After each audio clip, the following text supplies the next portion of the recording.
किसी पॉलिनॉमियल की बात करें हम, तो पॉलिनॉमियल फंक्शन या फिर बहुपद का जो स्वरूप है वो इस प्रकार का होता है, ए नॉट एक्स की पावर में n plus a one x की पावर में n minus one plus a two x की पावर में एन माइनस टू।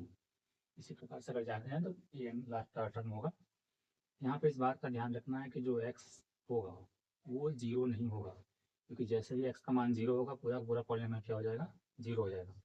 इसलिए एक्स का मान कभी भी जीरो के बराबर नहीं होगा।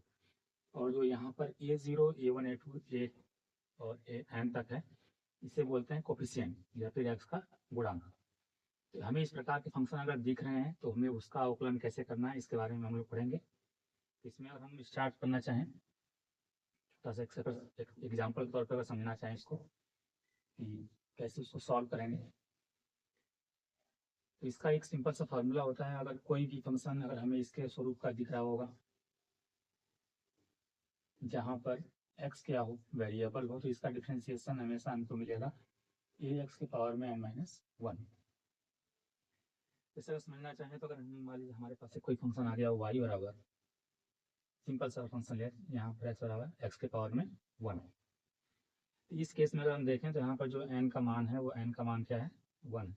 अगर हम उस फार्मूले को अगर याद रखें, दिमाग में अगर हमारे याद है, तो इस फार्मूले के तहत अगर हम इस प्रश्न को सॉल्व करना चाहें तो हमें क्या प्राप्त होगा, जो d y by d x है या फिर वाई डैश, दोनों का मतलब सेम होता है।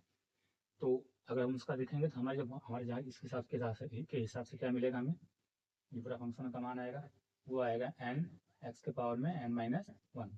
क्योंकि यहाँ पर एन का मान वन है, इसलिए अगर इसको हम सॉल्व करेंगे तो यहाँ क्या हो जाएगा, वन इंटू एक्स के पावर में वन माइनस वन, ये हो जाएगा वन इंटू एक्स के पावर में जीरो।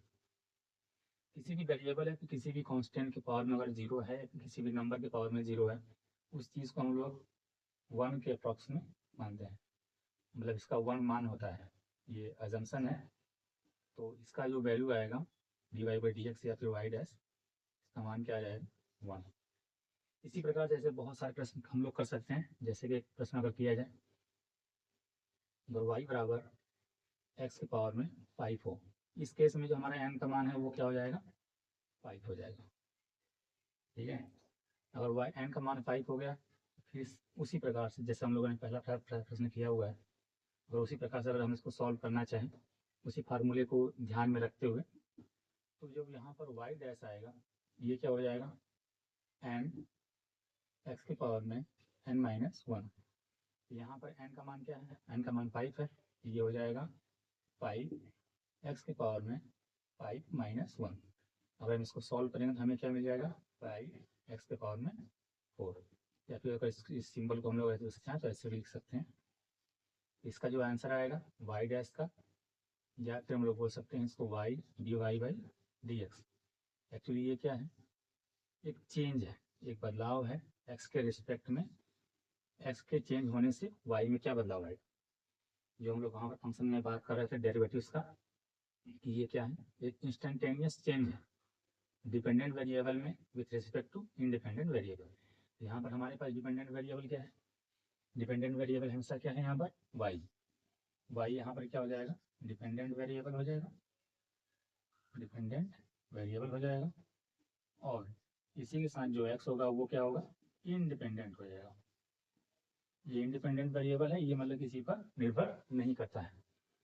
और जो हमारे पास जो वाई है वो क्या होगा, एक्स पर निर्भर करेगा, मतलब एक्स के बदलने से उसमें बदलाव आएगा। तो ये जो हमें आंसर प्राप्त हो रहा है ये क्या है, इस प्रकार से उसी चीज़ को दर्शा रहा है।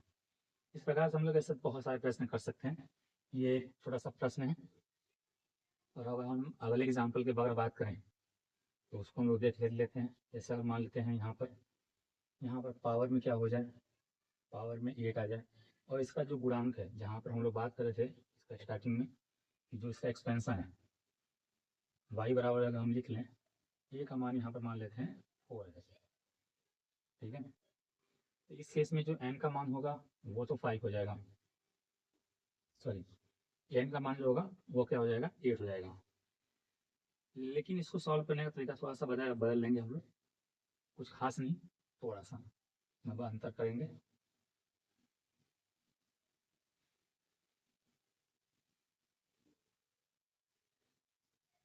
तो यहाँ पर n का मान तो 8 आ गया है, 8 आ गया है, लेकिन अगर हम डिफ्रेंशिएशन करेंगे तो जो y डैश आएगा या फिर dy बाई डी एक्स, इसका फॉर्मूला हमें क्या मिलेगा, n इंटू एक्स के पावर में n माइनस एक्स।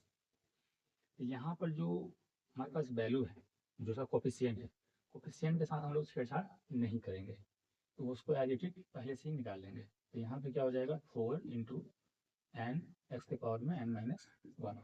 अब इसके बाद क्या करेंगे, जो हमारे पास n का मान है बस वहाँ पर n का मान रखेंगे। n का मान रखेंगे तो हमें क्या मिल जाएगा, 4 इंटू, इसका सिंबल का मतलब होता है गुणा या फिर इंटू मल्टीप्लाई करने के लिए। तो यहाँ पर जाएगा 8 और ये हो जाएगा x के पावर में 8 माइनस 1। इस प्रकार से अगर हम देखें तो इसका मल्टीप्लिकेशन कितना आया है, 32 या फिर 32 एक्स के पावर में 7। तो ये हमें जो फाइनली आंसर प्राप्त होगा, और d y by d x या फिर वाई डैश, ये कितना प्राप्त हो रहा है, 32 एक्स के पावर में 7। इसका मतलब ये है कि जो डिपेंडेंट वेरिएबल है y, वो x के चेंज होने पर इस प्रकार से बिहेव करेगा।